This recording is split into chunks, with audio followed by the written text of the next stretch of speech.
संजू सैमसन का इसलिए वायरल हुआ क्योंकि वो इतना उन्होंने दिल खोल के बातें की और इतनी अच्छी तरह से बातें की, इतनी इनसाइट दी। देखो, दिल खोलना बहुत ज़रूरी है। सबसे अच्छा मुझे ये लगा कि अलग अलग लैंग्वेजेज में जिस तरह से वो बात करते हैं देखो कि उसमें दिल्ली का इन्फ्लुएंस है। हाँ। वो उन्होंने अपने शुरुआती 10-11 साल दिल्ली में बिताए। एक चीज़ उन्होंने कही जो वाकई मैंने ना गांठ बांध ली है, आपको भी बांधनी चाहिए और जो भी हमको सुन रहा है, क्योंकि बहुत बड़ा लाइफ लेसन उन्होंने एक दिया। क्या ये थिंकिंग क्या सचिन तेंदुलकर के साथ बातचीत के बाद आई होगी? आपको क्या लगता है, कुछ बात हुई इस बारे में? पाकिस्तान और बांग्लादेश की एक सीरीज निपट गई इस दरमियान। बांग्लादेश ने इसलिए खड़गा के हराया है क्योंकि वो गुस्सा है प्लेयरों में है ना। नाहिद को ये गुस्सा है कि यार मैंने T20 वर्ल्ड कप खेलना था, 21 साल का हूँ मैं, जो भी 20 साल का हूँ, है ना। हाँ, मैं वहाँ पे इम्पैक्ट बनाता, दुनिया भर मुझे लोग देखते, है ना, आगे जाके फ्रेंचाइज क्रिकेट खेलता। नाहिद राना का कहा आज तहलका ऑमलेट बनेगा, ये ले देखा अपने को। सबसे फनी तो वो रन आउट वाला इंसिडेंट था। तुम इनके लिए लड़ाई कर रहे थे, हाँ। हैं, तुम ये कह रहे थे हम इंडिया से नहीं खेलेंगे इनके लिए, ये देखो इन्होंने तुम्हें क्या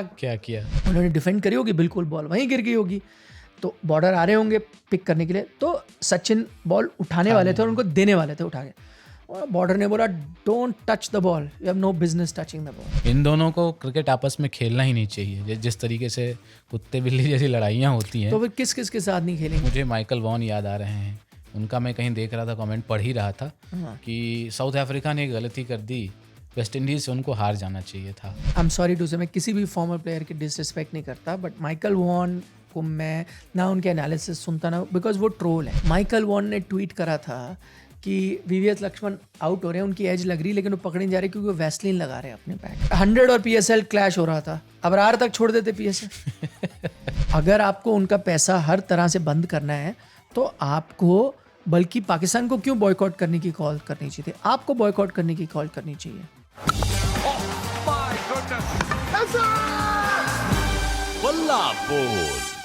hello and welcome to the OG cricket podcast Balla Bol. मेरा नाम है कुमार केशव और मेरे साथ हैं निखिल सर। निखिल सर अभी तरोताज़ा महसूस कर रहे हैं, हालिया चैंपियंस को इंटरव्यू करके भी आए हैं और सोशल मीडिया पे छाए हुए हैं। संजू सैमसन अभिषेक, मेरा कोई योगदान नहीं है उसमें, तो जिनके साथ मैं बैठा था उनकी वजह से वायरल हुआ, क्योंकि यार आज के ज़माने में फ़िलहाल सबसे न्यूज़वर्दी कोई शख्स है तो वो संजू सैमसन है। बिल्कुल। तो वो बैठा था वहाँ, और एक होता है न्यूज़वर्दी होना, दूसरा होना है इंटरव्यू में जान डाल देना।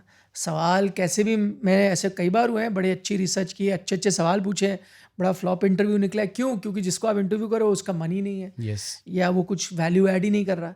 कई बार होते हैं आप बिल्कुल अनप्रिपेयर्ड जाते हो और सामने वाला इतने अच्छे मूड में होता है कि आपको देता ही चला जाता। तो संजू सैमसन का इसलिए वायरल हुआ क्योंकि वो इतना उन्होंने दिल खोल के बातें की और इतनी अच्छी तरह से बातें की, इतनी इनसाइट दी। देखो, दिल खोलना बहुत ज़रूरी है, अंदर की बातें बताना, वही रटे घिसे पुराने जवाब देना कि नहीं जी मैं तो तब रन बनाए, हाँ मैं उस दिन जोन में था, मैंने ये खेला, मैंने अपने आप से वादा किया मैं रन बनाऊंगा, वैसे भी कह सकते हो, बट अंदर की इनसाइट देना। और लेकिन वो उनकी सबसे ख़ास बात मुझे लगी जो उनका सेंस ऑफ ह्यूमर है, मज़ेदार सेंस ऑफ ह्यूमर है। अब सेंस ऑफ ह्यूमर का मतलब लोग कहते हैं कि किसी को जोक कहना सेंस ऑफ ह्यूमर होता है, नहीं। सेंस ऑफ ह्यूमर का असली अर्थ होता है जो अपने ऊपर हंस ले, अपना मजाक बना ले, उस शख्स को कहते हैं सेंस ऑफ ह्यूमर, है ना। मैं बहुत अच्छा कॉमिक हो सकता हूँ, कॉमेडियन हो सकता हूँ, जोक्स अच्छे सुना सकता हूँ, बट मेरा सेंस ऑफ ह्यूमर बड़ा बेकार हो सकता है, क्योंकि जैसे ही आप मेरे ऊपर कुछ मजाक बनाओगे तो मैं ऑफेंड हो जाऊंगा, नाराज हो जाऊंगा। तो मेरा सेंस ऑफ ह्यूमर बहुत बुरा है। सेंस ऑफ ह्यूमर उसका होता है जो बुरे से बुरे टाइम में अपने ऊपर कुछ भी हो रहा है उस पर भी हंस ले, अपने ऊपर भी हंस ले, ठीक है। तो उस शख्स का सेंस ऑफ ह्यूमर अच्छा होता है। वैसे उससे मुझे याद आया, एक बड़े पॉपुलर यूट्यूबर हुआ करते थे, बड़े पॉपुलर स्टैंड अप फिर जोक वोक करते थे, वो ग्रुप था, बड़ा पॉपुलर भी था। तो मेरी उनसे कुछ ऐसे बात हुई, एक टीवी शो करना था मैंने कुछ, तो उसमें वो गेस्ट थे। तो मैंने कहा कि अच्छा ऐसा है, तो मैं इस पे इस चीज़ों पे आपके ऊपर भी मैं पहले ही मैंने बताया मैं ये 2-3 मजाक करूँगा, तो आप तैयार है ना, आप भी एक मैं नेले पे आप तेला करें। वो भाई साहब नाराज़ हो गए वो ये सब चीज़ें। अच्छा हाँ मैंने कहा बताओ, ये पूरी दुनिया का मजाक बनाते हैं, खुद को कहा। तब मुझे पता चला कि चुटकुले कहना एक अलग आर्ट है, सेंस ऑफ ह्यूमर होना अलग है। तो ये anyway, चुटकुले तो लोग वो करते हैं ना, बनाते हैं, स्क्रिप्टिंग करते हैं, उसकी तैयारी करते हैं, उसके बाद फिर उसको नहीं परफॉर्म उसमें आर्ट है, स्टोरी टेलिंग का हाँ, आर्ट है भाई। जोक बिल्कुल। आप भी सुनाओ, मैं भी सुनाऊं, हो सकता है आपके जोक पे ज़्यादा हंसे, मेरे पे ना हंसे, क्योंकि मुझे तरीका ना आता हो। वो एक अलग आर्ट है, स्टोरी टेलिंग का आर्ट है। एक अलग है कि भाई बैठे बैठे अपने ऊपर भी हंस लेना, उसने मजाक किया, बल्कि खुद अपने ऊपर 2 जोक सुना देना। बिल्कुल। संजू सैमसन को तो मैं देखता था, मैं समझता था, ऐसा मेरी रीडिंग थी कि वो इंट्रोवर्ट होंगे, बट उस इंटरव्यू में जिस तरीके से वो खोल के उन्होंने बातें की है ना, और बहुत सही बात। सबसे अच्छा मुझे ये लगा कि अलग अलग लैंग्वेजेज में जिस तरह से वो बात करते हैं देखो कि उसमें दिल्ली का इन्फ्लुएंस है। वो उन्होंने अपने शुरुआती 10-11 साल दिल्ली में बिताए, वही होते हैं। तो उनका वो कहना, तो कई तरीके भी हैं, अरे भाई क्या कर रहा है, उन्होंने कहा भैया ये, तो उससे पता चलता है वो थोड़ी दिल्ली का टच है। फिर मैंने कुछ ऐसे बात की, एक सवाल मैंने पूछा कि यार देखो आप लोग एकदम नॉर्थ साउथ हैं, एक अमृतसर एक तिरुवनंतपुरम से का है, नॉर्थ साउथ के हो, लेकिन एक साथ ओपन करते हो, और खाने की हैबिट्स अलग हैं, कल्चर अलग है, लेकिन खेलने का अंदाज बिल्कुल सेम है। तो देखो मतलब कहने का मतलब ये है कि जो अग्रेशन है खून में वो बिल्कुल सेम है ना, बिल्कुल।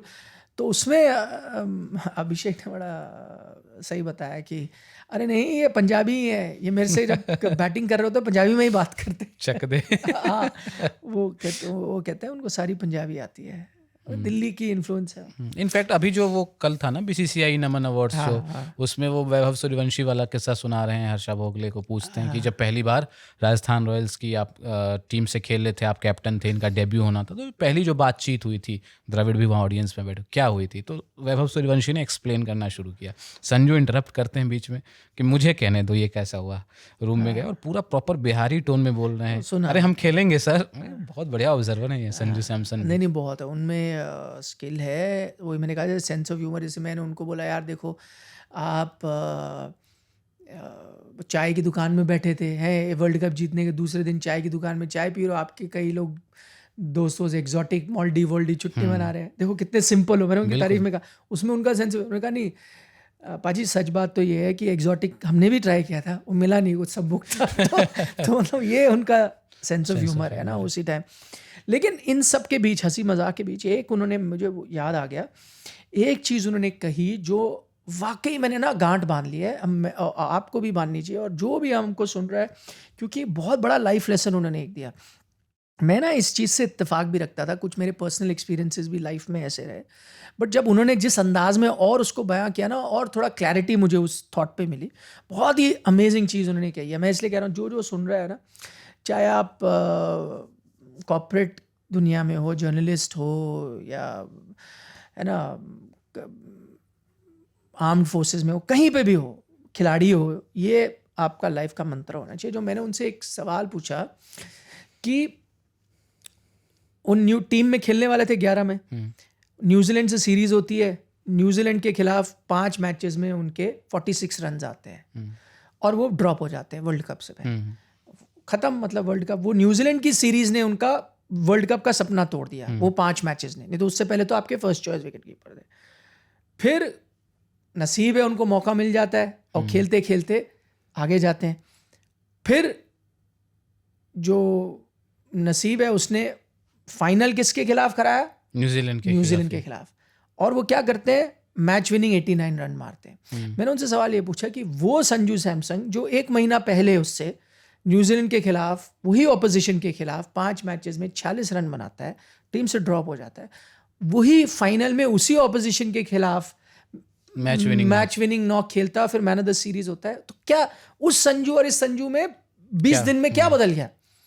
उस पर उन्होंने कहा, उन्होंने बहुत अच्छी बात की, मैं वही कह, तो उन्होंने कोई टेक्निकलिटी की बात नहीं की, मैंने ये किया, कॉन्फिडेंस, मेरे को लगा कॉन्फिडेंस पे जाएंगे कि यार मैं थोड़े रन बनाता आ रहा था तो वो एक अलग, कुछ नहीं, जो मैंने सोचा वही मैं कहता हूँ ना। और बड़ी अच्छी बात की उन्होंने, कहा पता क्या फ़र्क था पाजी, जो वो मैं सीरीज़ खेल रहा था ना, मैं अपने टीम मेंबर्स के खिलाफ खेल रहा था, यानी मैं उनसे लड़ रहा था, क्योंकि मुझे पक्का पता, मुझे लग रहा था वर्ल्ड कप तो आ गया पर मुझे अभी पक्का पता नहीं मैं करूंगा नहीं, ये सीरीज डिसाइड करेंगे। तो यार मेरे को, उन्होंने नाम नहीं लिए, ईशान से रन बनाने होंगे या अभिषेक से रन बना, या जो भी है, मुझे इनसे बेहतर करना होगा। तो मैं अपने टीममेट से लड़ रहा था, मैं उस माइंडसेट से जा रहा था, उस माइंडसेट में मेरे रन नहीं आ रहे थे। जब मैं फाइनल खेला तो मैं किसी से लड़ नहीं रहा था, मैंने कहा नहीं मैं इनके लिए खेलूंगा, इस टीम के लिए खेलूंगा। जैसे ही मैंने किसी से लड़ना बंद किया, मैं टीम के लिए खेलना मैंने शुरू किया, वो फ़र्क है। अब एक वो लेसन उसने सीखा, वो लेसन मैं इसलिए कहता हूँ, जब हम लाइफ में ना ये जैसे हम स्कूल में रनिंग करते थे तो क्यों आपको जब आप स्प्रिंट करते हो या कुछ, तो आपको क्या बताता है कोच, बोलता है ना साइड मत देखो कि वो कहाँ है, इधर कहाँ है, पीछे, तो आपका माइक्रो सेकंड लॉस हो जाएगा, आप जीतोगे नहीं। आपको ध्यान देना है आप कैसा दौड़ रहे हो, आपकी टेक्निक ठीक जा रही है, आपको फिनिश लाइन क्रॉस करना है। जैसे आप इधर उधर देखूंगा मैं माइक्रो सेकंड लूज करूंगा, उतने में मैं रेस हारूंगा ना, वही चीज़ है। तो जब आप अपने पे ध्यान दोगे कि यार मैं आज ये कर रहा हूँ, मेरे को इससे बेहतर होना है, या ये देखते हुए कि मैं इससे तो आगे हूँ ना, यस, वो माइंडसेट अगर आपका कोई भी लाइफ में आप जगह हो, तो ये मेरे साथ बहुत सालों से, बहुत पहले से ये एक थॉट था, मैं इसको फॉलो भी करता था कॉन्शियसली। कई बार होता है आप compete करने लगते हो लोगों से, तो मैं अक्सर वो चीज़ हटाने की कोशिश करता हूँ कि नहीं यार, मैं ये अपनी खुशी या मेरा परफॉर्मेंस किसी और के परफॉर्मेंस से क्यों जज कर रहा हूँ। यस, और ये मैं आप बताता हूँ, थोड़ा डाइग्रेस कर रहा हूँ, बड़ा इंटरेस्टिंग चीज़ है। स्कूलों में ना मैं मतलब एवरेज स्टूडेंट था, मतलब ठीक ठाक पढ़ाई करता था ये, तो क्या होता था, मैं क्योंकि स्पोर्ट्स बहुत खेलता था, कभी इतना ध्यान, एग्ज़ाम आखिरी मोमेंट में पढ़ता था, ठीक है। तो जब आखिरी मोमेंट में आदमी पढ़ता तो सारी चीज़ें नहीं पता होती, ठीक है। तो आदमी क्या सोचता है, यार देखो यार तो वहाँ जाएंगे, टफ पेपर आ जाए, टफ पेपर आएगा, क्या होगा, सबके ओवरऑल लो मार्क्स आएंगे, अपने भी उतने आएंगे, तो बराबर हो जाएगा, ठीक है ना, मतलब ठीक ठाक क्लास के मुताबिक आप ठीक ठाक कर जाओ, ये सोच होती है। ये सोच में मेरा एक चेंज आया है एक टाइम के बाद, जब मैंने सोचा यार ऐसा क्यों कि बाकी यार अच्छा पेपर है, इजी पेपर है, सबके लिए इजी है, मेरे लिए भी है, उसके लिए भी है, सबके लिए है, सबको इजी वो हो। जैसे ही मेरा वो माइंडसेट चेंज हुआ ना, एक्चुअली मैं जो इनपुट देने वाला था ना पढ़ाई, वो बढ़ गया। अब मैं आपको ऑनेस्टली बता रहा हूँ, ये नहीं कि पेपर आसान हुए होंगे, वो आउटलुक चेंज हो गया। यस, यार सबके लिए अच्छा होना चाहिए, सब पढ़ो ना, हम भी करें, ये भी करें, सबकी एवरेज ऊपर है। तो जब मैंने उस पर ध्यान देना ना, सडनली जो अगर मैं मिड लेवल पे होऊंगा, टॉप लेवल पे चला गया, या वन ऑफ द टॉप पे चला गया। क्यों? क्योंकि मेरा एकदम माइंडसेट चेंज हो गया। यस, तो ये चीज़ ना मैं लाइफ में हर चीज़, और ये संजू ने भी कहा ना, तो और पर्सपेक्टिव एक आपको मिलता है कि आप कुछ भी कर रहे हो, अपना सक्सेस या अपनी परफॉर्मेंस दूसरे से मत मेजर करो। अपना देखो मैंने ये करा है भाई, हम आपको खुद अपने से एक्सपेक्टेशन, यार मैंने ऐसा किया, या मैंने इंटरव्यू किया, यार मैं इसको ये बेहतर कर सकता था। ये नहीं देखना कि अच्छा उसने भी इस प्लेयर के साथ किया था, किसी ने, उसने तो बड़ा ही बकवास किया, मैंने चलो उससे तो अच्छा किया, फिर क्या फ़ायदा उसका। कोई आपका कंपटीशन खुद आपसे हो। एग्जैक्टली। और आप वो जब करोगे ना अपने आप बेहतर होते जाओ, क्योंकि आप अपने आप को सुधारोगे, बेटर वर्जन आपका वो आता जाएगा। तो उन्होंने ये बहुत बड़ी ज़बरदस्त चीज़ कही संजू, तो यार वो वाकई उनकी एक अलग पर्सनैलिटी। क्या ये थिंकिंग क्या सचिन तेंदुलकर के साथ बातचीत के बाद आई होगी? आपको क्या लगता है, कुछ बात हुई इस बारे में? नहीं, सचिन ने नहीं, वो चीज़ हम बात नहीं कर पाए। अब मुझे वैसे भी अफसोस था, मैं तो बहुत चीज़ें, मैं आपको एक और चलो चीज़ बताता, जो इंटरव्यू को ये बात इसलिए नहीं कर पाया क्योंकि हमारे पास 2 गेस्ट थे, आधे घंटे का टाइम था, हम बहुत चीज़ें नहीं फिट कर पाए। ये सब चीज़ें मेरे जहन में थी, बल्कि इसके अलावा एक और चीज़ थी, मैं उनसे IPL के बारे में थोड़ी बात करना चाहता था। मैं वो चीज़ों पे बात करना चाहता था, राजस्थान रॉयल्स में जैसा वो देखिए शुरू से राजस्थान के लिए खेले, फिर उनको जैसे ट्रीट किया गया, कप्तानी नहीं, मैं वो सब चीज़ों पे टच करना चाहता था। बहरहाल टाइम था नहीं, आपको पता है कितना टाइम को फॉलो करना होता है। तो जब इंटरव्यू ख़त्म हो गया, मैं उनके साथ ऐसे ही बैठा था, उनकी फ़ोटोशूट थी जो हमारे मैगज़ीन के लिए होती है, तो उनको कह रहा था कि उनको कहा, मैंने बहुत मज़ा आया, थैंक यू, इतने आपने दिल खुल के।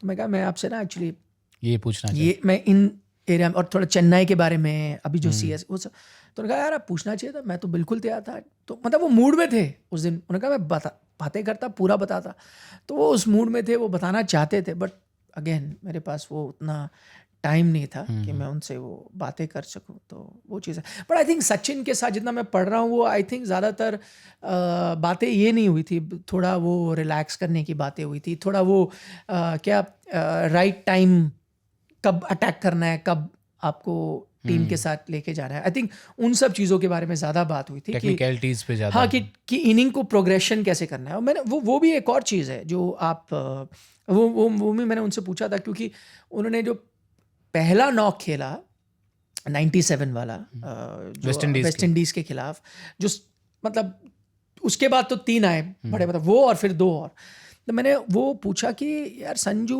को तो हम बहुत साल से देख रहे हैं, 100 भी माने उन्होंने कई बार, बट और मैंने ये सवाल में मैंने ये कहा कि वो संजू को जो मैं जानता हूँ इतने साल से, उसके पास सारे स्ट्रोक थे, हम सबको पता था, और जिस दिन वो लय में होता था वो उसका एक माइंडसेट होता था, या तो बॉलर को तोड़ दूंगा या आउट हो जाऊंगा, एक ही चीज़, ऑप्शन एक ही है और कोई ऑप्शन। बट वो वाला नॉक बहुत अलग थी, वो टेकिंग इट डीप तरह के प्लेयर ही नहीं है वो लय में तो चलते चलेंगे, या तो आप आउट कर लो या आप मार खाते जाओगे, यही ऑप्शन है दो। पर वहाँ उन्होंने बताया कि एक तो मैंने तो सवाल थोड़ा मजाक में पूछा था, मैंने कहा ये तो नहीं आप चेन्नई में थे, थाला फॉर रीजन ये सब, बट उन्होंने उस पर एक्सप्लेन किया, उन्होंने बोला नहीं एक्चुअली आदमी मैं वही हूँ, बंदा मैं वही हूँ, बट उस टाइम मैच ऐसा हो रहा था कि जब मैं सोच रहा था कि हाँ कि मैं अब जिता देता हूँ मैच, यार बहुत पास आ गए, मैं ही मारता हूँ, 2-3 छक्के खत्म कर, एक विकेट गिर जाए तो मुझे लगे नहीं यार अब अभी गिरा है तो मैं भी हिट मार के नहीं, और फिर थोड़ा वो उसके पार्टनरशिप हो, मुझे लगा चल अब ये तो है ही, मैं उड़ा के फिर एक विकेट गिर जाए, तो बट अगेन वो गेम अवेयरनेस जो आई, वो आई थिंक ये सब चीज़ों पे ज़्यादा बात हुई होगी, है ना। और ये अच्छा है, बहुत बढ़िया कल्चर भी है, जिस तरह से सचिन तेंदुलकर के बारे में वही एक स्टोरी थी एक्सप्रेस में जो मैंने भी पढ़ी थी कि एक बात हो गई थी तेंदुलकर से, लेकिन फिर 1.5 घंटे 2 घंटे बाद वापस सचिन ने कॉल किया, कुछ चीज़ें और समझानी थी, अच्छे से एक्सप्लेन करना था। तो ये जो कल्चर है इंडियन क्रिकेट में, हम देख रहे हैं इधर ऋषभ पंत भी वहाँ पहुँचे हैं, युवराज सिंह के साथ ट्रेनिंग कर रहे हैं, है ना। वाइट बॉल में नहीं है इंडिया की स्कीम ऑफ थिंग्स में, तो वहाँ वापसी के लिए तलाश रहे हैं रिश्ते। तो ये जो चीज़ है ये बहुत बढ़िया मुझे देख करके महसूस होता है। उस दिन मैं देख रहा था गावस्कर साहब नारी कॉन्ट्रैक्टर के लिए जो बातें कह रहे थे, तो बहुत बढ़िया ये सिलसिला जो है ना इंडियन क्रिकेट का कल्चर जो है, ये बीच में नहीं भी था, और हर प्लेयर टू प्लेयर डिपेंड करता है, कईयों को ज़रूरत होती है भाई, अगर आपको किसी के एक्सपीरियंस से आप सीख सकते हो व्हाई नॉट, बट गावस्कर साहब के लिए मैं ये कहूँगा, ये तो मैंने उनका देखा है, और एक ऐसी जनरेशन भी आई थी जिनको थोड़ा रिगार्ड इतना नहीं था, प्लेयर टू प्लेयर होता है कि भाई मैं हिस्ट्री को कितना, मैं एक फेमस कोट याद आता है कि आई थिंक सहवाग ने पंकज रॉय का कोई रिकॉर्ड तोड़ा था, उनसे पूछा गया था, उनको आइडिया नहीं था, मैं नहीं कह रहा कि वो डिसरिस्पेक्ट कर रहे थे, बट हर शख्स वो नहीं होता जो हिस्ट्री याद रखे या क्या, बट गावस्कर साहब ऐसे एक शख्स हैं जो एक्चुअली हिस्ट्री को बहुत अच्छे से जानते हैं, वो खिलाड़ियों के बारे में, उनकी मेमोरीज और क्या क्या उन्होंने किया, उन्होंने उससे क्या क्या सीखा, वो ये सब चीज़ें जानते हैं, और उनसे भी मेरी कई बार बात हुई है, कई प्लेयर उनके पास गए हैं, उन्होंने उनको एडवाइस दी है, कई प्लेयर नहीं आते उन्होंने नहीं दी है, ऐसे बहुत प्लेयर हैं जो नहीं जाते, बिल्कुल करेक्ट, तो उनको लगता नहीं हमारा, बट मैं ये कह रहा हूँ कोई एक रूल नहीं होना चाहिए, हार्ड एंड फास्ट रूल नहीं है, जब आप देखो कई बार ज़्यादा एडवाइस भी खिचड़ी बना देती है, तो आपको समझ नहीं आता मैं क्या करूँ, लेकिन कई बार आपको एक ट्यूनिंग देखनी भी बहुत ज़रूरी है। मैं गौतम गंभीर का आपको एक उदाहरण दूंगा, मुझे याद है मैंने वो स्टोरी बहुत पहले की थी, गौतम भी एक बुरे दौर से गुजर रहे थे, और वो फिर गए ऑस्ट्रेलिया गए थे जस्टिन लैंगर के साथ, तो वो स्टोरी मैंने की थी, मुझे अभी भी याद है, और उस स्टोरी के बाद वो मुझे पता चला था वहाँ से, ऑस्ट्रेलिया से मेरे पास थोड़ी फुटेज आ गई थी, तो मैंने उसके बेसिस पे स्टोरी की थी, मेरी गौतम से बात नहीं हो पाई थी, बहुत सालों बाद मैं गौतम से मिला था जब वो LSG के कोच थे, तो मैंने वही उसी पे कुछ बात हुई, तो उन्होंने एक और इंसाइट दी, उन्होंने कहा एक चीज़ हो रही थी, वो मैं शॉर्ट पिच बॉलों पे कई बार प्रॉब्लम आ रही थी, उन्होंने गौतम बताया कि क्या उनको एक ड्रिल कराई जस्टिन लैंगर ने, उन्होंने कहा वो बॉलिंग मशीन से, उन्होंने कहा 150 पे दूंगा short pitch ball, but you have to bat without the helmet. हाँ, और उन्होंने ये कहा कि ये नहीं कि मैं फोर्स कर रहा हूँ, उसने कहा इट्स योर चॉइस, ये डेंजरस चीज़ है, और ये आपके अंदर से आवाज़, एक ड्रिल है, मुझे पता है ड्रिल आपको हेल्प करेगी, बट मैं ये नहीं कहूँगा कि you must do the drill, क्योंकि मैं आपको कहूँगा करो और आप हाफ हार्टेडली करोगे तो शायद गड़बड़ हो जाती है, बात तो वही है ना, कॉन्फिडेंस की बात है, आपके अंदर से आवाज़ आएगी कि हाँ मुझे ये करना है, तो आप बेहतर भी करोगे, तो उन्होंने उनको ये ऑप्शन दिया और उन्होंने ये चूज़ किया और खेला, वाकई एक कॉन्फिडेंस नेक्स्ट है, तो फिर लगता है यार विदाउट हेलमेट जब खेल गया, मौत से ही खेल रहे हो यार, एक फाइटिंग योर फियर, हाँ एक गलती एंड गॉन, कभी शायद आप क्रिकेट ना खेलो, क्रिकेट क्या खेलो पता नहीं बच भी पाओ या नहीं, ऐसा भी लग सकती है, तो उन्होंने वो किया, तो वही है, आपको उनको लगा जस्टिन लैंगर उस किस्म के शख्स हैं जिनसे वो आइडेंटिफाई करते हैं और उनकी फिलॉसफी फॉलो कर सकते हैं, ज़रूरी नहीं कि हर शख्स पे वही फिलॉसफी सूट करेगी, तो अगर आप किसी से सीख, भाई अगर ऋषभ पंत को आज लगा कि नहीं यार युवराज कुछ ऐसी चीज़ें बता सकते हैं जो मुझे मदद करेगी, तो वो गए, अभिषेक शर्मा को उन्होंने हेल्प की, उसका फ़ायदा हुआ, कई ऐसे खिलाड़ी हैं, प्रभ सिमरन को उन्होंने हेल्प की, उसके बाद उन्होंने, आपने देखा उनका अच्छा एक IPL सीज़न गया, तो ठीक है यार, बेटन है, पास करते जाइए। बढ़िया है। और इंडियन क्रिकेट को इससे अच्छा फ़ायदा ही मिल रहा है ना, इससे कोई नुकसान तो नहीं हो रहा है। थोड़ा हम इस पॉडकास्ट में, चूंकि अभी वर्ल्ड कप का खुमार धीरे धीरे वो हो रहा है, बहुत इसके बाद बहुत सारी चीज़ें निकल करके आ रही हैं। क्रिकेट का सीज़न तो शुरू ही हो गया, इंडिया में IPL होना है, लेकिन बाकी टीमें खेल रही हैं। उधर साउथ अफ्रीका, न्यूजीलैंड खेल रही है, पाकिस्तान और बांग्लादेश की एक सीरीज़ निपट गई इस दरमियान। 3 मैचों की सीरीज़ थी और 2-1 से बांग्लादेश ने उसे जीत लिया। मतलब 11 साल बाद बांग्लादेश ने पाकिस्तान को हराया है। यार आप देखें इस वक्त ये पाकिस्तान क्रिकेट के लिए तो रियलिटी चेक है, बहुत पीछे जा चुकी है पाकिस्तान की क्रिकेट। देखिए हम तो बात करते ही थे, और हमने जिस चीज़ से शुरुआत की, तुलना करना भाई कहाँ हो, तो हम इन कंपैरिजन टू इंडिया ही करते हैं, क्योंकि ज़्यादातर हम पाकिस्तान के मैचेस या क्रिकेट वही एनालाइज करते थे जहाँ वो इंडिया के खिलाफ खेल रहे होते थे। बट मतलब अब बांग्लादेश 10th रैंक टीम है ना। बांग्लादेश कोई पावर हाउस नहीं है, उसके खिलाफ आप हारे हो जिस अंदाज में हारे हो। अच्छा दूसरी बात, आप हारे कैसे हो, आपको उन्होंने डरा के हराया। उनके फास्ट बॉलर्स ने, नाहिद राणा ने डरा के आपको आउट किया है और हराया है। ये वो पाकिस्तान है जो एक टाइम पे दूसरी टीमों को अपने तेज गेंदबाजों से डराता था। आज तो वही कह रहा हूँ, हार जीत ठीक है चलती है, और क्योंकि बांग्लादेश से आ रहे हो जो 10th रैंक टीम है, थोड़ी और इस पे बात हो रही है। बट वो बांग्लादेश से आप किस तरह से आ रहे हो, वो आपको पेस बॉलिंग से डरा के आपको हरा रहा है। बिल्कुल आपको वो तीनों फास्ट बॉलर्स ने, आपके नाहिद राणा, मुस्तफिजुर, ज़बरदस्त उन्होंने गेंदबाजी करी, और तस्किन तीनों ने मिल के, जो जिस तरह तस्किन ने भी बड़ी ज़बरदस्त गेंदबाजी की, तो उन्होंने मिल के जिस तरह से आपको डरा के हराया है, मतलब वो एक बहुत बड़ा इम्पैक्ट है। और पाकिस्तान क्रिकेट आप बहुत उस पर तो मजाक भी हो रहा है कि भाई बताओ यार, इससे अच्छा बांग्लादेश T20 वर्ल्ड कप ही खेल लेती, पाकिस्तान से तो बेटर ही करती। मुझे तो ऐसा लग रहा है, मतलब जिस तरह से वो, अगर आपको याद होगा उससे पहले T20 वर्ल्ड कप में वो लोग सुपर 8 में पहुंचे थे, पाकिस्तान नहीं पहुंची थी।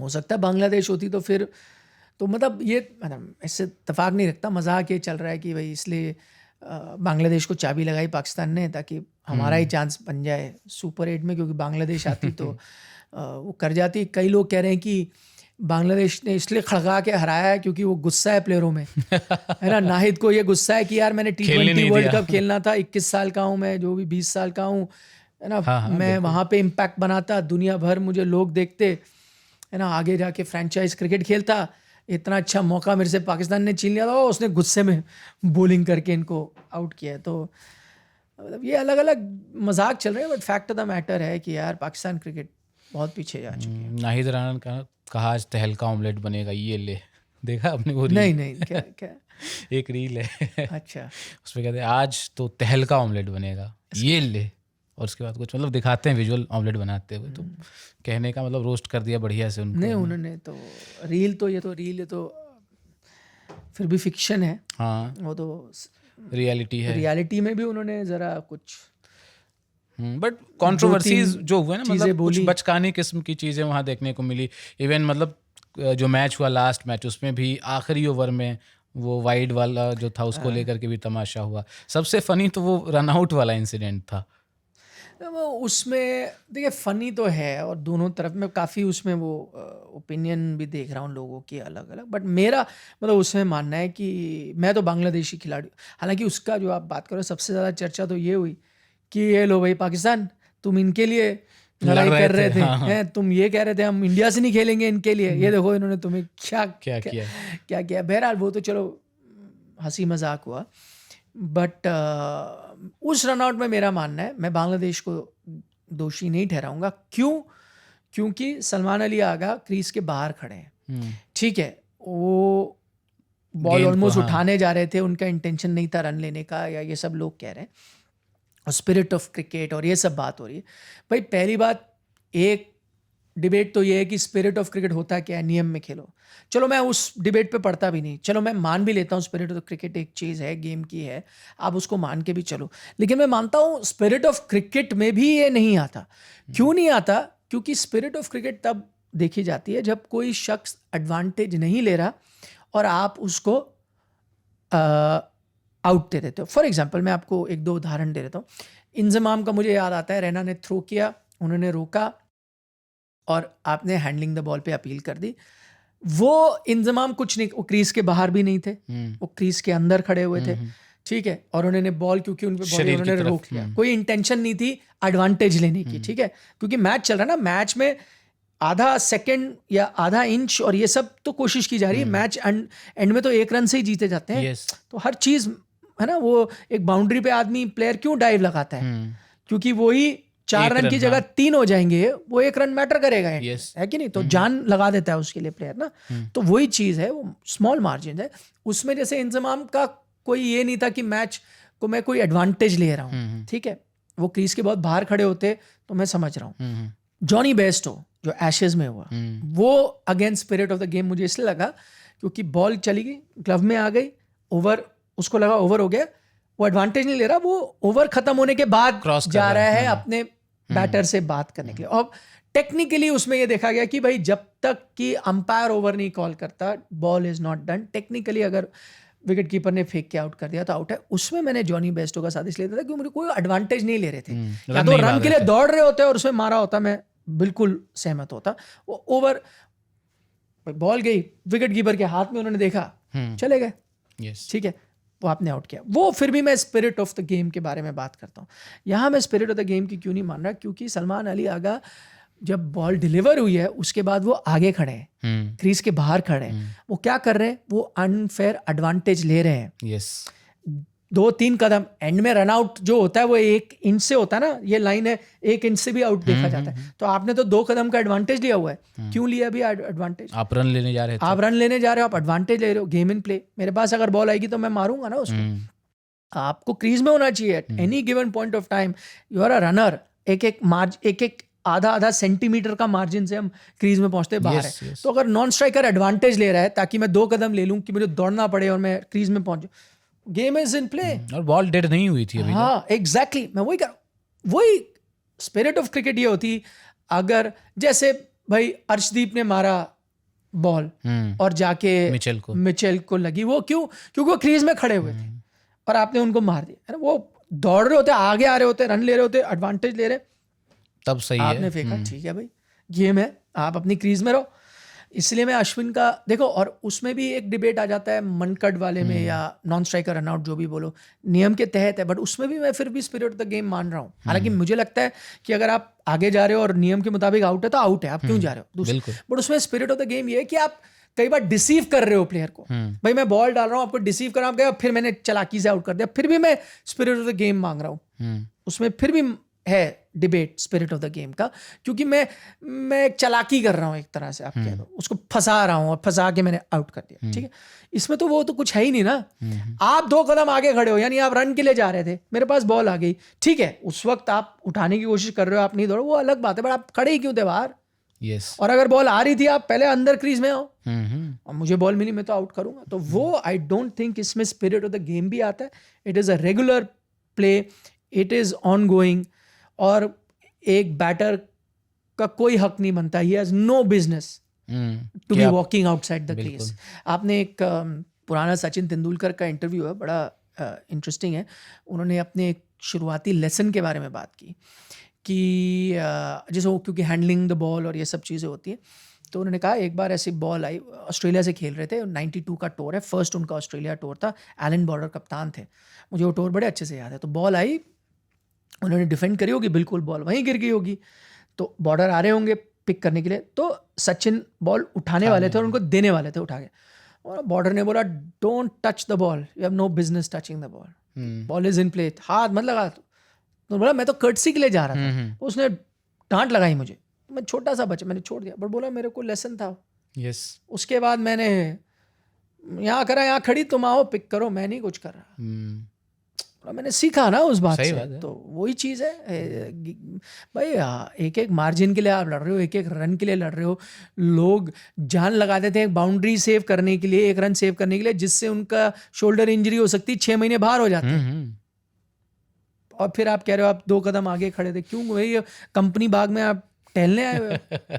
हाँ मैच चल रहा है, बात है। आपको वहाँ होना ही नहीं। ये भी है ना कि जैसे आप फ्लाइट पे जाते हो तो एयर होस्टेस बताती है कि पहले अपने जान की सुरक्षा करें, मास्क लगाएं खुद, फिर दूसरों को लगाएं। तो पहले आप सेफ हो जाओ ना, पहले क्रीज में आ जाओ, फिर बॉल उठा के दो यार। खत्म बात। और वही अगेन, क्रीज में आप बाहर थे टू टेक एन एडवांटेज, आप बाहर अपने फायदे के लिए गए थे, बिल्कुल, है ना। या तो चलो ये भी होता, वो क्रीज में खड़े, बॉल धीरे से आ रही होती और आप क्रीज से बाहर जाते कि मैं अच्छा तेरे लिए पिक कर, आप तो पहले ही बाहर थे भाई, यानी आपने फॉलो थ्रू लिया था।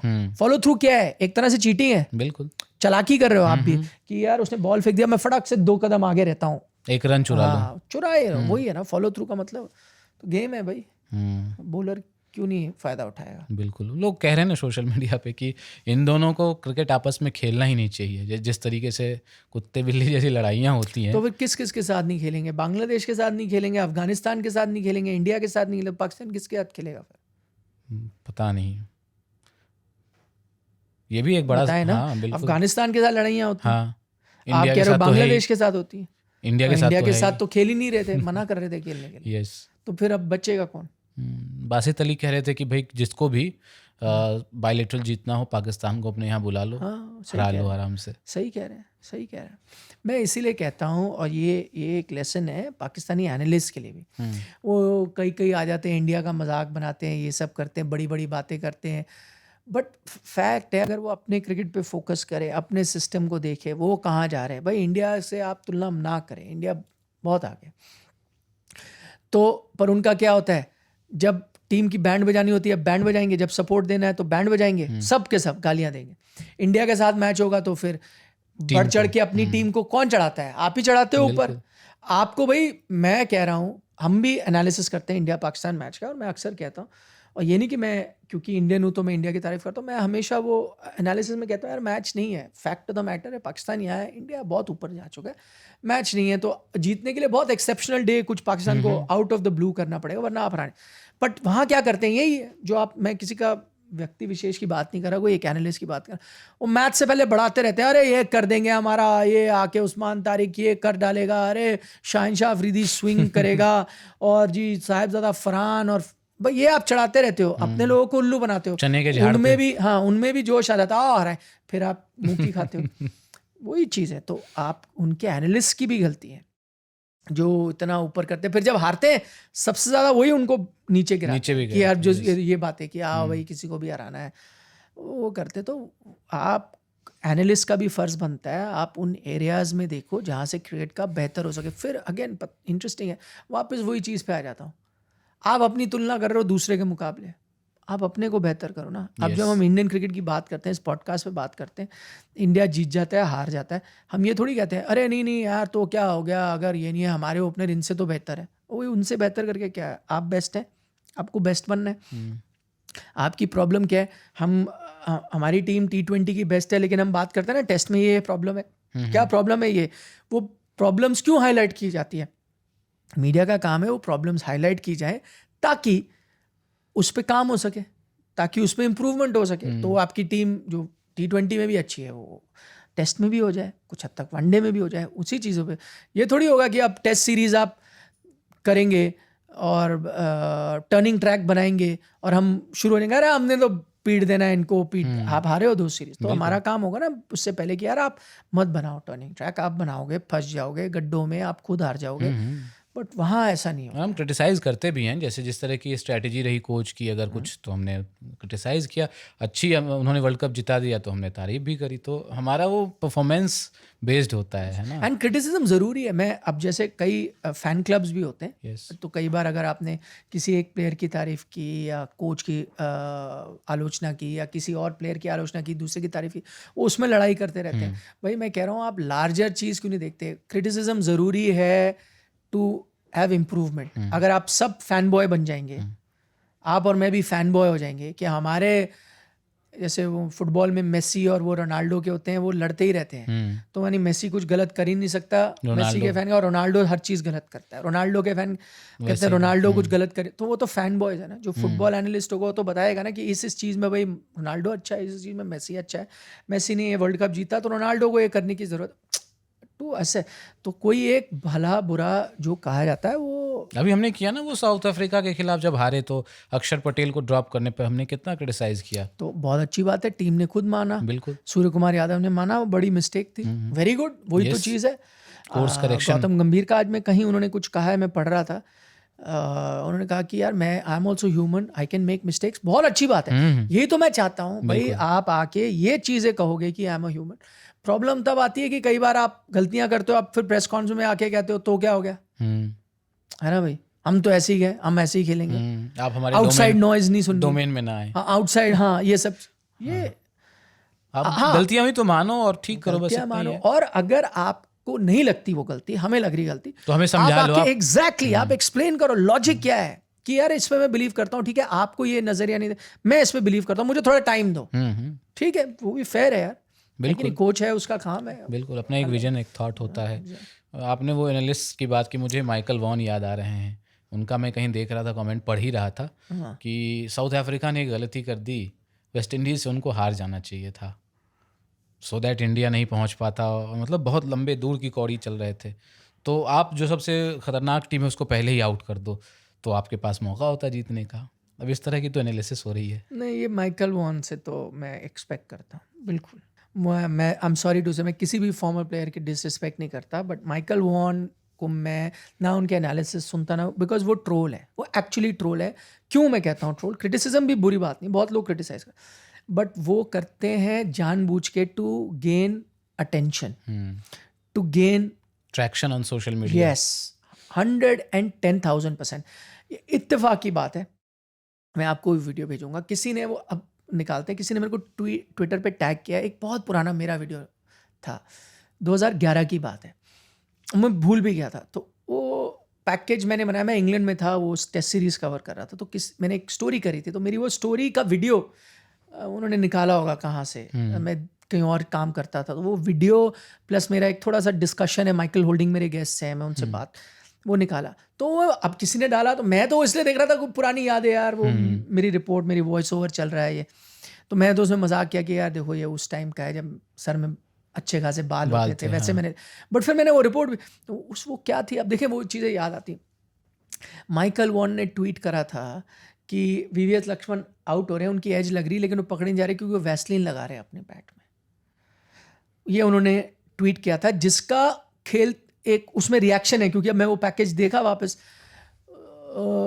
ब्रॉड का, स्टुअर्ट ब्रॉड का रिएक्शन है, जो खेल रहे थे उस सीरीज की, कह रहे हैं कि नहीं यार ये आप क्या बात कर रहे हो, खेलने वाले प्लेयर ने कहा। उसमें माइकल होल्डिंग है मेरे साथ, वो कह रहे हैं कि यार ये भाई, मतलब उन्होंने कहा मैं ट्विटर पे तो नहीं हूँ उससे, उन्होंने, बट यार अगर कोई ट्विटर पे ऐसी चीज़ डालता है और एक फॉर्मर प्लेयर है तो थोड़ी रिस्पॉन्सिबिलिटी से उसको लिखना चाहिए, है कि नहीं।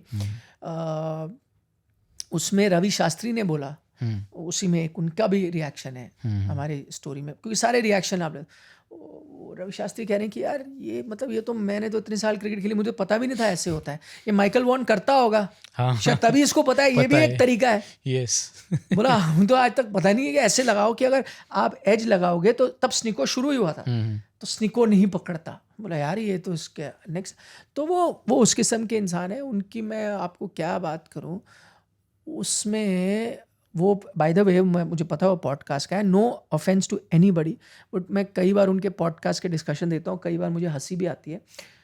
उनमें एक बार कोई डिस्कशन हो रहा था ऑफ ग्रेटेस्ट इंडियन बैटर्स, कोई ऐसे करके, हाँ, उसमें मैं एग्जैक्ट आपको बताऊंगा किसमें, उसमें इन्होंने शायद टेस्ट बैटर की कुछ बात हुई है, ग्रेटेस्ट इंडियन टेस्ट बैटर, उसमें सचिन तो आ गए थे, 2 या 3 नाम लेने थे, एक और वहाँ एनालिस्ट हैं, वो भी बड़े अच्छे हैं काफ़ी सालों से, बट मैं कह रहा हूँ कितने डिटैच्ड हैं इंडियन क्रिकेट से।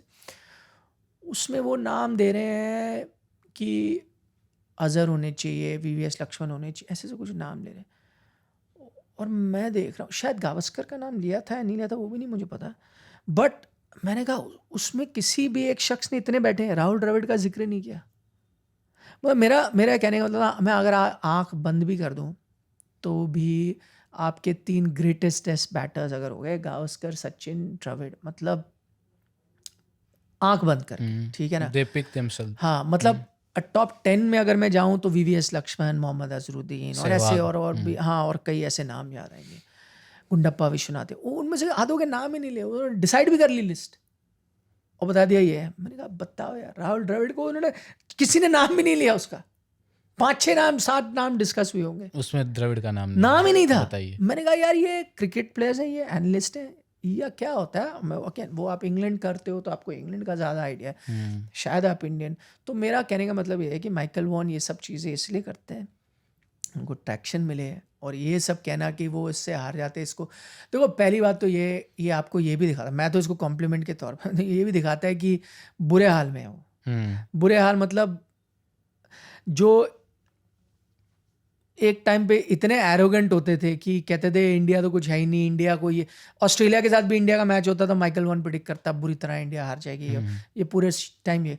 अब मतलब ये तो एक्सेप्ट कर लिया है कि यार इंडिया को हरा ही नहीं सकते यार, इस लेवल की टीम है यार, इनको इस तरह से बाहर कर दो। यस, तो ये तिकड़म लगा के आपको बाहर करना मतलब पड़ेगा। आप बता ही दिया आपने कि आपकी असली सोच क्या है। आप बाहर कुछ भी कह दो कि इंडिया हार जाएगी जी, ये हार जाएगी। मोहम्मद आमिर भी क्या कर रहे थे, यही कर रहे थे ना, हर मैच में कह रहे थे इंडिया हार देंगे। अगर आप मोहम्मद आमिर के साथ अलग बैठ के उनसे पूछते कि क्या इंडिया हारेगी, तो क्या बोलते वो आपको ऑफ कैमरा? जीतेगी इंडिया। बिल्कुल। किसी को भी क्रिकेट की, और उन्हें काफ़ी क्रिकेट खेला है, उनको भी क्रिकेट की समझ होगी, वो क्या कहेंगे, जीतेंगे ना। बट वो क्यों कह रहे थे ये सब चीज़ें?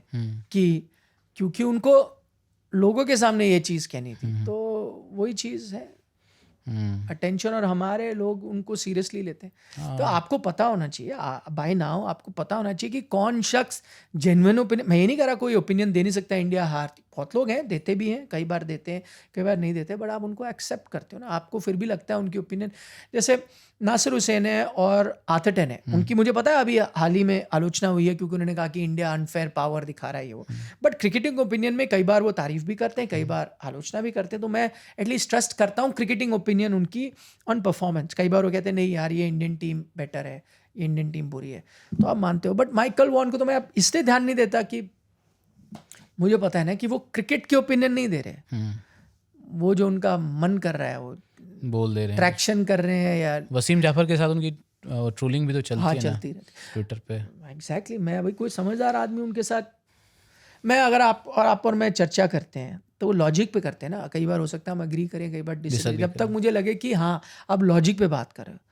अगर आप ऐसे ही कुछ मन घड़त रोज करते आओ तो मैं एक बार करूँगा आर्ग्यू, 2 बार 3 बार, फिर मैं कहूँ नहीं यार ये केशव तो आता ही जानबूझ के है कि मैं जो कहूँगा उल्टा ही कहने आता है, लॉजिक नहीं लेके आता ये, इसका मकसद ये है कि आज मैंने, तो मैं भी बंद कर दूंगा फिर। आज मैं बोलूँगा क्या फ़ायदा, मैंने जो बोलना तुम तो उल्टा ही बोलना, बिल्कुल है ना। तो फिर नहीं, एक बायस से एक अलग चीज़ होती है ना कि आप इंग्लिश क्रिकेटर हो तो आप इंग्लैंड के प्लेयर्स को वो करोगे। जैसे मैं देख रहा था शायद एलिस्टर कुक या नासिर हुसैन, किसी का एक कमेंट था कि भाई बुमराह के बारे में वो कह रहे थे कि बुमराह विदाउट डाउट सबसे महान तेज़ गेंदबाज अभी के समय में है, लेकिन उन्होंने एक पीछे से वो लगा दिया कि लेकिन क्या टेस्ट क्रिकेट में उनका कोई स्पेल ऐसा है 15 रन देकर 8 विकेट उन्होंने लिया हो, जैसे स्टुअर्ट ब्रॉड से वो तुलना कर रहे थे। वो डिबेट फिर भी बेटर है क्योंकि कुक ने वो कहा, बिल्कुल सही, मैंने देखा कुक फिर भी मुझे थोड़े बैलेंस किस्म के शक है, उनकी बात भी एक तरह से सही है, और ये डिबेट हो भी सकता है, आप और हम भी कर सकते हैं यार।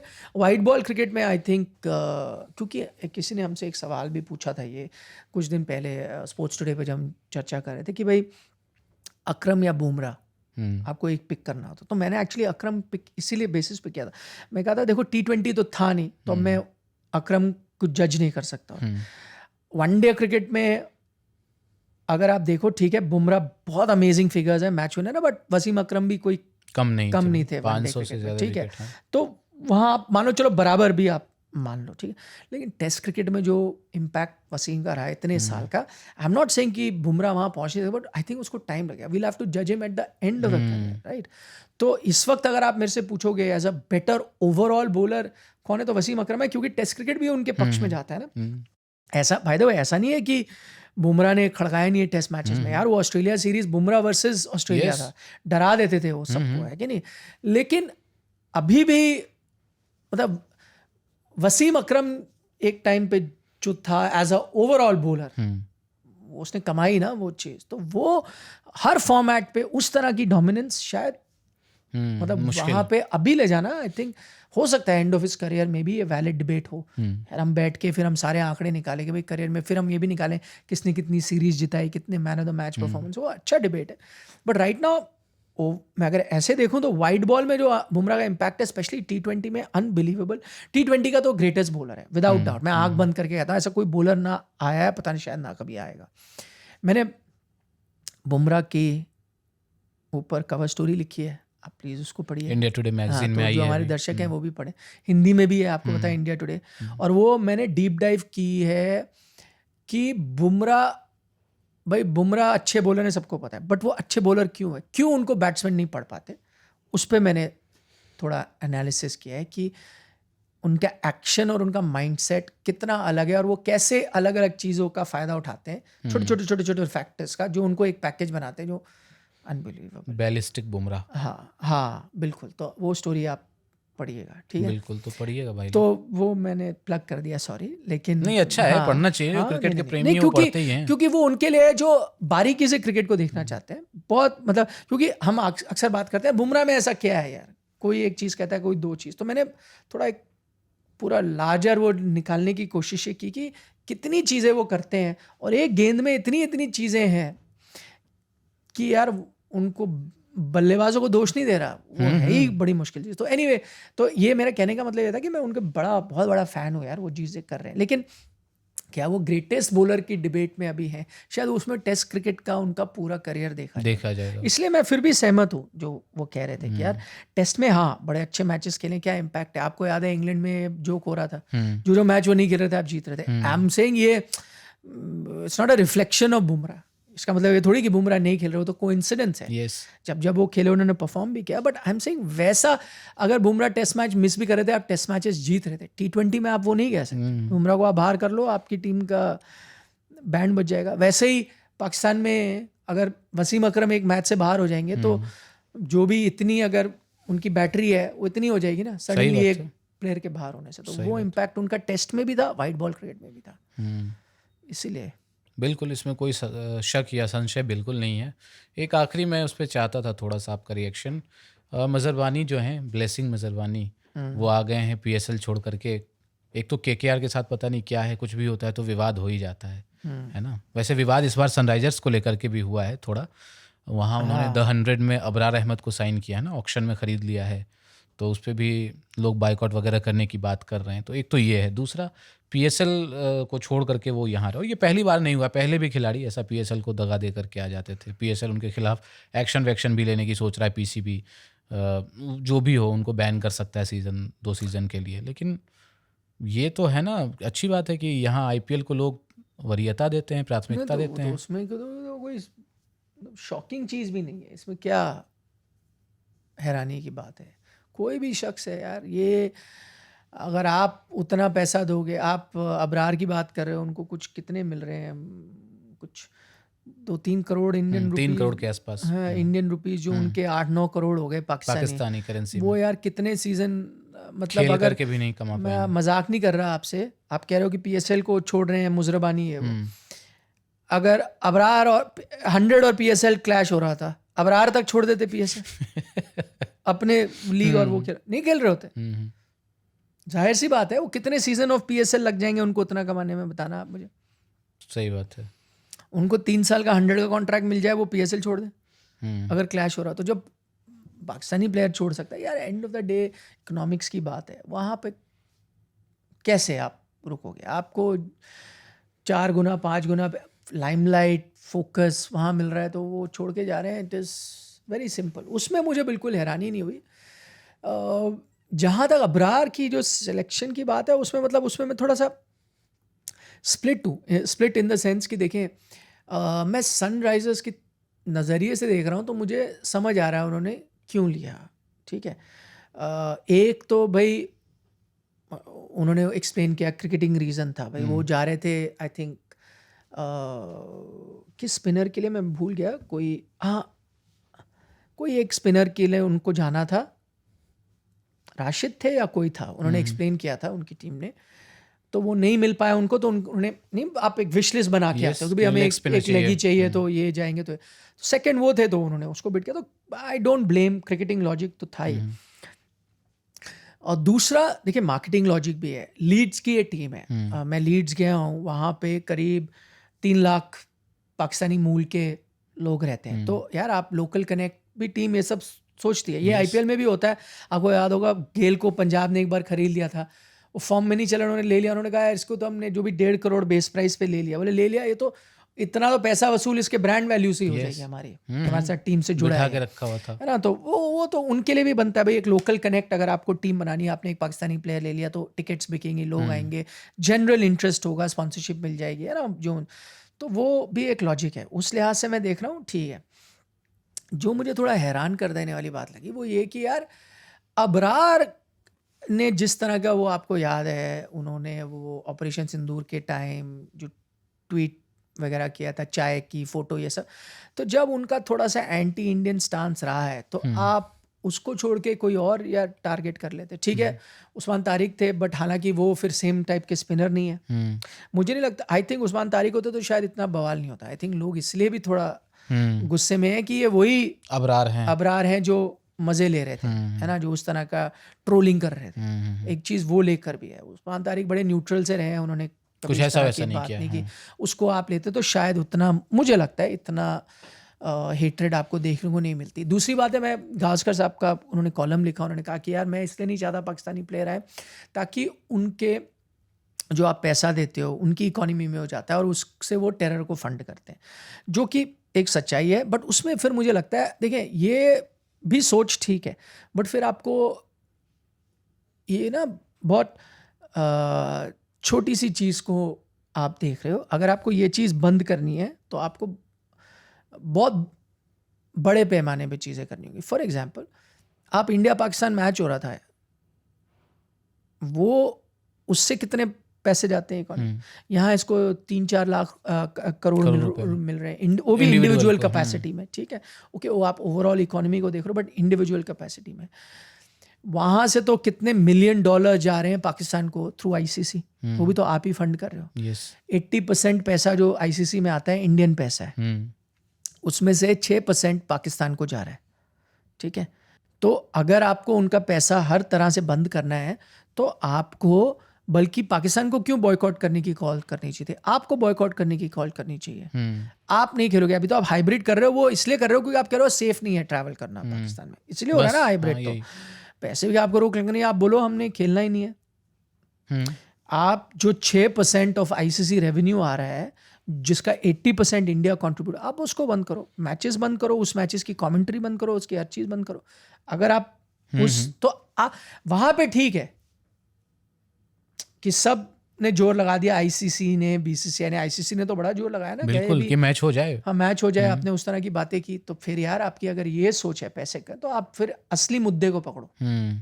एक प्लेयर को पैसे दे के उनकी इकोनॉमी फंडिंग तो कुछ भी नहीं हो रही है, वो तो समुंदर में है ना, एक बाल्टी जितना भर पानी की बात है। आप मेन चीज़ देखो, सबसे ज़्यादा पैसा आपका वहाँ से आ रहा है। दूसरी बात, मैं जियोपॉलिटिकल एक्सपर्ट नहीं हूँ, बट क्योंकि न्यूज़ में काम करता हूँ, न्यूज़ एनवायरनमेंट में हूँ, तो उस दिन मैं एक न्यूज़ डिबेट देख रहा था, उसमें भी ये सही चर्चा की गई। उन्होंने कहा कि ठीक है, अभी भी आपके पाकिस्तान का साथ ट्रेड है, डायरेक्ट ट्रेड आपने बहुत कम कर दिया है, ऑलमोस्ट 10% कर दिया है, लेकिन थर्ड पार्टी ट्रेड बहुत अरबों डॉलर्स में हो रहा है। वो कैसे होता है?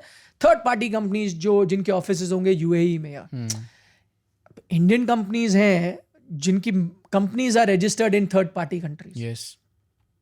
तो वो ऑफिशियली ये नहीं लग रहा, बट चीजें तो यहाँ से वहां जा रही है, वहां से आ रही है, तो धंधा तो चल ही रहा है। मैं आपको वही कह रहा हूँ, वहां से भी तो फंडिंग हो ही रही है ना, पैसे तो कमाए जा रहे हैं। मैं ये कह रहा हूँ, अगर आपको उसकी तह तक पहुंचना है और ये सही चीज भी है, तो आप फिर उसको सॉर्ट आउट करो। एक वो अबरार को खरीद लिया और उससे आप पाकिस्तान को फाइनेंस कर रहे हो, तो ये थोड़ा सा मुझे अटपटा सा लगता है। ये उन्हीं और उस पर ट्रोल करना, या फिर बीसीसीआई ऐसा डायरेक्टिव ही दे देना कि भाई पाकिस्तानी खिलाड़ी को कोई भी फ्रेंचाइजी किसी भी लीग में ना खरीदे। बीसीसीआई ने, राजीव शुक्ला जी ने कहा, मैंने उनका देखा था, उन्होंने कहा कि भाई ये तो ईसीबी का मामला है, तो हम इस पे एज बीसीसीआई कैसे दे। बट हाँ, आपकी बात सही है। आप एक मुझे याद है 2009 में जब आईपीएल का ऑक्शन हुआ था, कोई रिटर्न नहीं था, बस ओरली बता दिया गया था, एक तरह से एक शैडो बैन था कि कोई पिक नहीं करेगा पाकिस्तानी प्लेयर को। तो पाकिस्तानी प्लेयर्स ऑक्शन में थे, किसी भी फ्रेंचाइज ने खरीदा नहीं था। तो अगर आप ऐसा वर्बली बता सकते हो भाई उनके 100 वगैरह ये सब तो छोटे इंटरेस्ट ना, Main तो IPL बड़ा IPL है, है। आप बोलते कर सकते हो, बट उसमें फिर ये है, अब वही मैं कहता हूँ बड़ी चीज़ें आती, क्योंकि ECB ने कहा कि हम नहीं चाहेंगे किसी तरह का डिस्क्रिमिनेशन हो। क्या आप ये मैसेज दे के ECB से अपने रिश्ते थोड़े बिगाड़ दोगे, ये सोच हुई हो। बाय द वे ECB का भी मैं ये कहता हूँ, कईयों ने कहा ना यार इनकी क्या गलती है IPL टीमों की, ECB है, ECB ने कहा हमारे यहाँ डिस्क्रिमिनेशन नहीं होगी, आपकी हिम्मत। मेरे को याद आया, ये इंग्लैंड बोल रहा है कि डिस्क्रिमिनेशन नहीं होगी। आपका विंबलडन होता है, इतना बड़ा टूर्नामेंट है, जब यूक्रेन रशिया वॉर चल रही थी, यही इंग्लैंड ने रशियन प्लेयर्स को खेलने से मना कर दिया था विंबलडन में। Medvedev one of the world के बेस्ट प्लेयर है, उनको आपने विंबलडन नहीं खेलने दिया क्योंकि वो रशियन थे, और क्योंकि आप यूक्रेन का सपोर्ट कर रहे हो तो आपने रशियन, जबकि मेडवेडेव ऑन रिकॉर्ड गए थे विंबलडन से पहले अपनी सरकार के खिलाफ, उन्होंने ये कहा था कि ये वॉर गलत है, रशिया को अटैक नहीं करना चाहिए, अपनी सरकार के खिलाफ बोला था। बावजूद इसके आपने उनको विंबलडन नहीं खेलने दिया। तो ये इंग्लैंड जो ऐसे डिस्क्रिमिनेट करता है, क्योंकि वो आपका अब यहाँ पे सामने आ रहा है, आप यूक्रेन को सपोर्ट कर रहे हो, तो अब आप यहाँ ज्ञान दे रहे हो कि नहीं भाई हम डिस्क्रिमिनेशन में बिलीव नहीं करते। ये मैंने कहा हिपोक्रेसी की भी सीमा होती है। नहीं होती ना problem. By the way PSL का एक फ़ायदा ये है कि पैसे वैसे तो जो मिलते हैं वो मिलते हैं। PSL शुरू हो जाएगा तो लोग जो है, वहाँ की आवाम जो है वो पाकिस्तान की वर्ल्ड कप में हार और अभी बांग्लादेश में बायलैटरल की हार को जल्दी भूल जाएगी। PSL लोग एंजॉय करेंगे। ऐसा नहीं होगा, आपको लगता है? नहीं, क्यों नहीं, मतलब इंडिया में तो होता ही है ना, कई बार चलिए हम वनडे सीरीज हार गए, टेस्ट सीरीज हार गए, तो फिर IPL आ जाता है तो हम लोग बात करने लगते हैं IPL की। नहीं, मैं एक ना पाकिस्तानी कोई कंटेंट क्रिएटर है, उनकी रील देख रहा था मैं, उन्होंने कहा कि यार ये तो ठीक है टीम जो हारी है, लेकिन ये जो इससे हमारा जो डॉक्टर का बिल बढ़ रहा है, जो मेरे टेंशन हो रही है, BP बढ़ रहा है, BP, हार्ट स्ट्रेस, एंजाइटी, इसका बिल कौन भरेगा? बात तो पाकिस्तान सही है। क्रिकेट ने जो हमारे साथ हाल किया है, इसका बिल कौन भरेगा? तो उस पे मतलब उनको और ज़्यादा प्रॉब्लम है। But I don't think PSL की कोई ऐसी पॉपुलैरिटी है, पाकिस्तान में तो होगी थोड़ी, ऐसी नहीं है कि इंटरनेशनल क्रिकेट की हार का दुख मतलब झेल जाए, कम कर दें उसको। IPL फिर भी आपका संभाल लेता है, but I don't think Pakistan का ऐसा कुछ नहीं है। ऐसा नहीं हो पाए। अब वो है क्रिकेट, देखें ड्रग है ये तो है ना। अभी खाली खाली सा लग रहा है, मैच नहीं चल रहे हैं ना, तो लग रहा है कि हम लोग, यार इंडिया का त्यौहार आ रहा है, आप कह रहे हैं मैच IPL आने वाला है, अभी आया नहीं है। तैयारी तो शुरू हो गई, तैयारी शुरू हो गई है, कैंपेन तो लगनी शुरू हो गई है टीमों की। 12 दिन रह गए। हाँ, अगले एपिसोड में हम थोड़ा कोशिश करेंगे IPL पे बात करें, है ना। अगले एपिसोड में करनी पड़ेगी ना, है ना। 23 को होगा, कब है आपका अगला? हाँ, अगले हफ्ते, अगले मंडे को आएगा जब एपिसोड, तो अपन IPL पे थोड़ी सी बात करेंगे। लोग भी हमारे व्हाट्सएप ग्रुप्स में लिख रहे हैं कि अब IPL पे थोड़ी सी बातचीत होनी चाहिए। आ जाओ, है हाँ, ऐसा कह रहे हैं। बट इस हफ्ते बहुत कुछ हुआ ना क्रिकेटिंग वर्ल्ड में, बहुत सारी चीज़ें निकल के आई, तो हमने सोचा कि थोड़ा इस पे अपन, क्योंकि जब मैच या सीरीज चल रही होती है तो हम उसी के इर्द गिर्द बात करते रहते हैं, ओवरऑल एक वो नहीं ले पाते हैं। ठीक है, तो आप लोग हमारी इस बातचीत का आनंद आपने कितना उठाया बताइएगा कमेंट सेक्शन में। कोई सवाल हो, हमसे कुछ रह गया हो, तो वहाँ भी आप लिख भेजिए। लाइक का बटन दबाना है, हाइप का बटन ज़रूर दबाइएगा।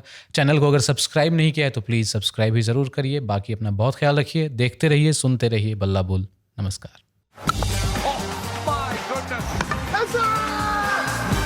बल्ला बोल।